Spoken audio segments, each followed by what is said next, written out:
जय हिंद साथियों, स्वागत है आप सभी का target government job online YouTube channel पर। कैसे हैं आप सभी साथी?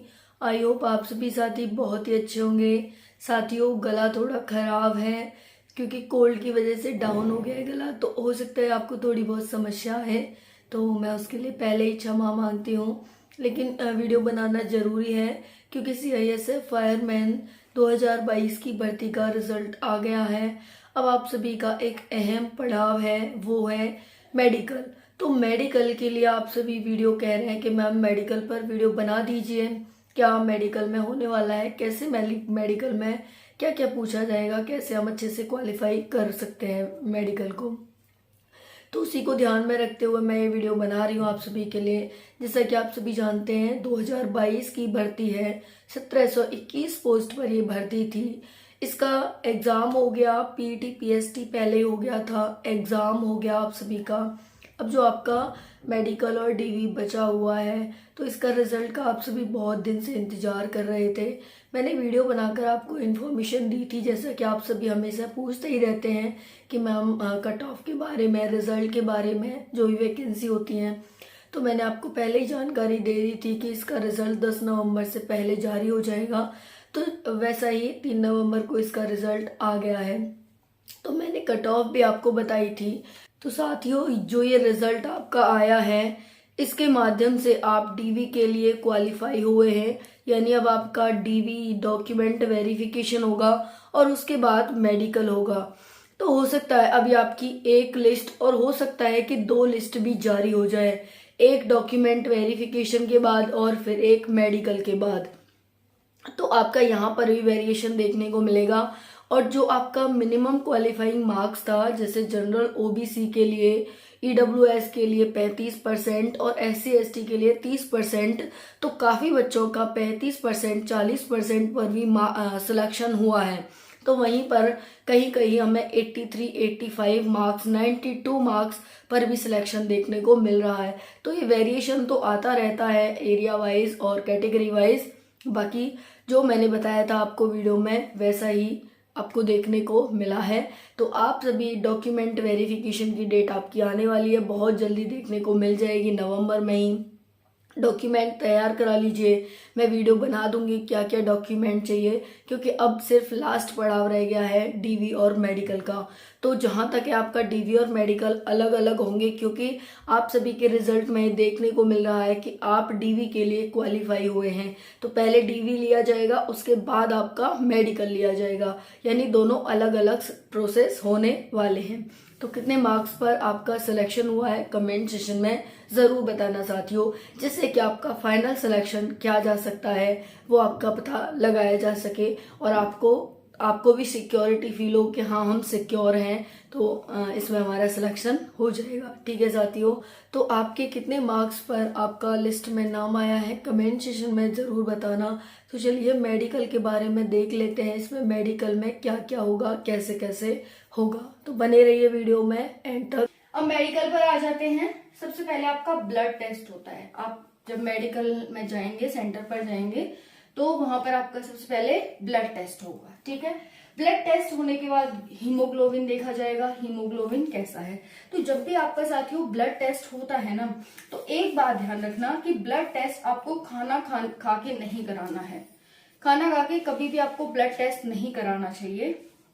ठीक है, तो आपको जब भी ब्लड टेस्ट होगा, यानी आप सेंटर पर जाएंगे तो खाना खा के नहीं जाना है। उसके बाद हीमोग्लोबिन, हीमोग्लोबिन में क्या होता है कि आपका हीमोग्लोबिन टेस्ट होगा, उसके बाद यूरिन टेस्ट होगा।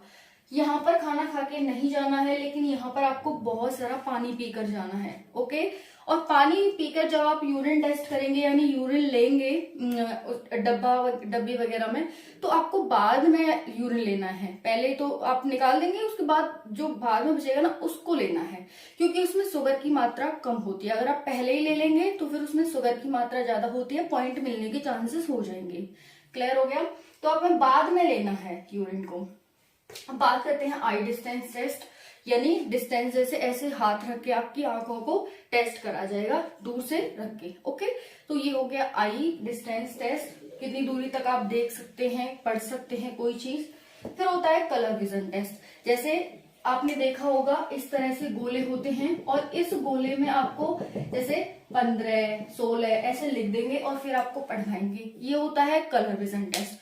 अगर आप पढ़ लेते हैं तो ठीक है, अदरवाइज आपके निकलने के चांसेस हो जाते हैं। ठीक है, तो कलर विजन टेस्ट हो गया। नजदीकी टेस्ट भी होगा, यानी एक आंख बंद करके यहाँ पर कोई चीज रख देंगे फिर आपको पढ़वाएंगे।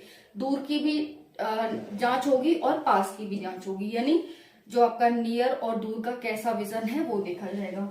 अब बात कर लेते हैं आई टेस्ट की। आई टेस्ट ही हो गया कलर विजन, कलर डिस्टेंस, आंखें भी देखी जाएंगी, कोई पुतली ऊपर नीचे आगे पीछे या आंख में कोई पानी वगैरह तो नहीं आ रहा, ये सब। अब 6/6 की आपकी आईज होनी चाहिए विदाउट चश्मा के, विदाउट स्पेक्टल्स।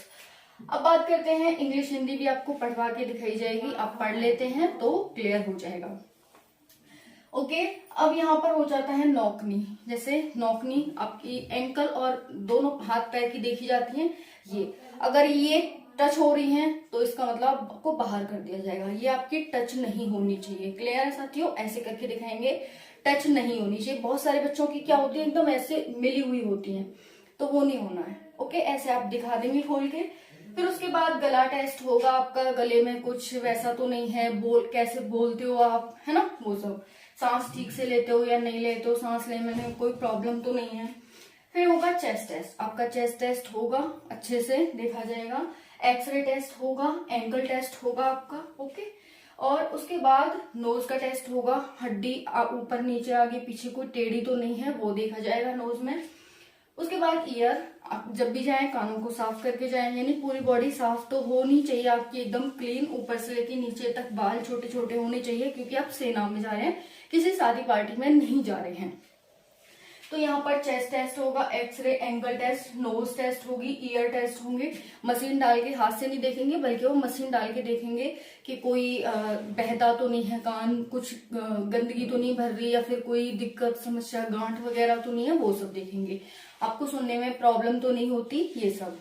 अब बात कर लेते हैं यहाँ पर मुट्ठी। आपकी मुट्ठी को ऐसे बंद करवाया जाएगा, 5 से 10 मिनट देखा जाएगा। पसीना आ रहा है, इट मीन्स आपको कोई समस्या है, दिक्कत है। अगर पसीना नहीं आता है ऐसे मुट्ठी बंद करके, तो इसका मीन्स आप सही है। तो मुट्ठी में पसीना नहीं आना चाहिए, है ना, ठीक है। अब बात करते हैं दांत टेस्ट। अगर आपके 4 से ज्यादा दांत खराब हैं तो निकालने के चांसेस हो जाते हैं, बट ऐसा नहीं है कि वो निकालने कोई बैठे हैं। छोटी मोटी गलतियां आपकी सारी माफ होती हैं, क्योंकि हम कोई भगवान नहीं है। कुछ कमियां हर किसी में होती हैं तो वो निकल ही आता है, ठीक है, उस ऐसा नहीं होगा। लेकिन हाँ, ज्यादा ही कुछ खराबी है दांतों में तभी निकाला जाएगा, छोटी मोटी दिक्कतें माफ होंगी। क्लियर हो गया। तो अगर आपकी कोई दांत में दिक्कत है तो आप उसे चेंज करा सकते हैं, वैसे हो जाए। अगर पीले वगैरह या फिर कुछ गंदे हो रहे हैं, साफ कर सकते हैं। तो आपको मेडिकल के टाइम पे पूरी बॉडी साफ करके ही जानी है। अब बात कर लेते हैं फिंगर। आपकी फिंगर देखी जाएंगी, 5 फिंगर हाथ की पैर की सही चल रही हैं, सही है कि नहीं है। ओके, अब बात कर लेते हैं टैटू। हाँ भाई, टैटू तो मोस्ट इम्पोर्टेंट होता है। इस हाथ पर तो बिल्कुल भी नहीं होना चाहिए, क्योंकि इस हाथ से हम सैल्यूट करते हैं, और सैनिक है, सैनिक तो सैल्यूट करना ही पड़ेगा, है ना। हम उनको करते हैं, वो अपने बड़े ऑफिसर्स को करते हैं। तो आप सभी के इस हाथ पे तो बिल्कुल भी टैटू नहीं होना चाहिए। लेकिन हाँ, अगर आपको बनवाना है तो आप बाएं हाथ पे बनवा सकते हैं, लेकिन ऐसी छुपी हुई जगह में बनवाई 4th, यानी अपने हाथ का बनवाई 4th पार्टी बनवा सकते हैं। ऐसा नहीं आपने पूरा हाथ ही टैटू से रंगा हुआ है, वो नहीं चलेगा। तो टैटू, मेरा कहना तो ये है कि बस ज्यादा से ज्यादा टैटू से बचें, अभी कोई टैटू ना बनवाएं। सिलेक्ट होने के बाद चाहे तो जो भी कर सकते हैं, ठीक है। और हाँ, जिसके हाथ पर भी टैटू होता है उसका ब्लड नहीं लिया जाता है, क्योंकि आप सेना में जा रहे हैं तो एक सैनिक को दूसरे सैनिक को ब्लड भी दिया जा सकता है, तो ब्लड डोनेशन भी एक तरह से वहां पर किया जाता है। तो फिर आपका ब्लड नहीं लिया जाएगा तो फिर किसी काम का नहीं है ना। तो इसीलिए वहां पे निकालने के चांसेस बहुत ज्यादा हो जाते हैं। तो ध्यान रखना, टैटू वगैरह है अगर, ठीक है, मिटता हो तो, मुझे पता नहीं है ज्यादा अगर मिटता है या नहीं मिटता है, बट अगर नहीं बनवाया तो आगे भी ना बनवाएं जब तक कि आप सिलेक्ट ना हो जाएं। ओके, अब बात कर लेते हैं फ्लैट फुट देखा जाएगा। आपका पैर का नीचे का जो एंकल के नीचे है, जो फ्लैट आपका पैर, वो देखा जाएगा। ऐसे शेप बनी हुई है उसमें, नीचे नहीं बनी हुई, फ्लैट है कि नहीं है, कोई ऊपर नीचे तो नहीं उठा हुआ, ये सब। अब बात कर लेते हैं नस। बहुत सारे बच्चे होते हैं जिनके हाथ पैरों की नसें एकदम फूली हुई होती है, दिख जाती हैं। वो नहीं होना चाहिए। इट मीन्स है कि आप स्ट्रेस में रहते हैं, और जब स्ट्रेस में रहेंगे तो सेना में काम कैसे कर पाएंगे, क्योंकि ऑलरेडी आपके ऊपर स्ट्रेस रहेगा। बट यहाँ पर तो आप अंदर से ही अपने आप में स्ट्रेस में हैं, तो काम नहीं कर पाएंगे। इसीलिए नस को फूली हुई नहीं ली जाएगा। नस में निकालने के चांसेस बहुत ज्यादा बढ़ जाते हैं। तो कोशिश करो, अगर आपको ऐसी कोई दिक्कत है, डॉक्टर से कंसल्ट करके उसे दूर करने की कोशिश करो। अब बात कर लेते हैं बीपी। मोस्ट इंपॉर्टेंट होता है ब्लड प्रेशर। जब ब्लड प्रेशर बंदे का हाई हो जाता है तो पागल सा हो जाता है, और ऐसा सेना में नहीं चलेगा। तो बीपी बिल्कुल भी नहीं चलेगा। इसमें आपको पॉइंट भी देंगे, लेकिन पॉइंट के बाद जब आप नहीं ठीक कर पाते हैं तो फिर आपको बाहर कर दिया जाएगा। ठीक है, यानी रीमेडिकल मिलेगा पहले आपको, रीमेडिकल के बाद नहीं ठीक हो पाता है तो बाहर कर दिया जाएगा। तो इसीलिए ये छटने के चांसेस इन 3 में ज्यादा हो जाते हैं कलर विजन में, क्योंकि आप जब देख ही नहीं पाएंगे दुश्मन को तो क्या फायदा सेना में जाने का। तो कलर विजन में, कलर विजन अभी बताया था, जैसे कि ये बॉक्स है और इसमें आपको 5, 10, 15, 20 कुछ भी लिख के दे देंगे और आपको पढ़ाएंगे कि क्या लिखा हुआ है। ये कलर विजन है, इसको आपको अच्छे से पढ़ना आना चाहिए।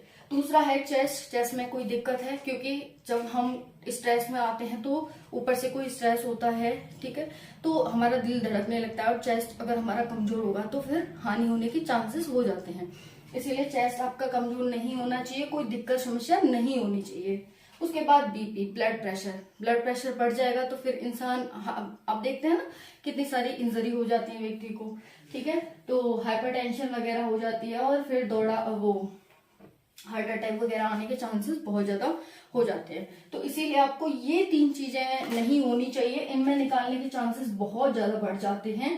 पहले ऐसा नहीं है डायरेक्ट ही निकाल दिया जाएगा, रीमेडिकल भी दिया जा सकता है 2 से 3 बार, उसके बाद आपको निकाल लिया जाता है अगर आप अपने आप को फिट नहीं दिखा पाते हैं तो। ठीक है, तो ऐसा नहीं है कि वो आपको निकालने कोई बैठे हैं, छोटी मोटी गलतियां माफ हैं, ऐसा नहीं है। ओके, तो बाकी हम बात कर लेते हैं रिजल्ट को लेकर के। तो आपका जो रिजल्ट है वो 10 नवंबर तक आ जाएगा। ठीक है, 10 नवंबर तक आपको रिजल्ट देखने को मिल जाएगा। अब बात करते हैं मेडिकल के एडमिट कार्ड भी नवंबर में ही आपको देखने को मिल जाएंगे। अगर नवंबर में बाय द वे नहीं आए, क्योंकि त्योहार वगैरह हैं, CISF ऑलरेडी कई भर्तियां कंप्लीट करा रहा है, कई और भर्तियां भी चला रहा है CISF। ठीक है, तो यहाँ पर जैसे CISF fireman, CISF SCM, CISF tradesman वगैरह की, तो यहाँ पर अगर नहीं भी आ पाया तो दिसंबर में हो सकता है कि आपको एडमिट कार्ड देखने को मिल जाएंगे, और दिसंबर में ही आपका मेडिकल स्टार्ट हो जाएगा। जनवरी में भर्ती फाइनल होकर आप ट्रेनिंग पर चले जाएंगे, ज्वाइनिंग लेटर मिल जाएगा आपको। ठीक है साथियों, तो ये था, टाइम नहीं लगने वाला है नवंबर में रिजल्ट, बस 10 नवंबर तक वेट कर लीजिए। 10 नवंबर आने वाला है, 28 अक्टूबर हो गया। तो बाकी सारी जानकारी मैंने देने की कोशिश की है, लेकिन फिर मैं कहूंगी मैं कोई भगवान नहीं हूँ जो मैंने सारे डाउट आपके क्लियर कर दिए हो, लेकिन बहुत सारे लेने की कोशिश की। कोई डाउट रह गया हो तो कमेंट सेशन के माध्यम से आप पूछ सकते हैं, मैं उसे सॉल्व करने की कोशिश करूंगी पूरी। ठीक है साथियों, कोई गलती सलती हो गई हो तो क्षमा कर देना। ठीक है साथियों, थैंक यू सो मच, जय हिंद।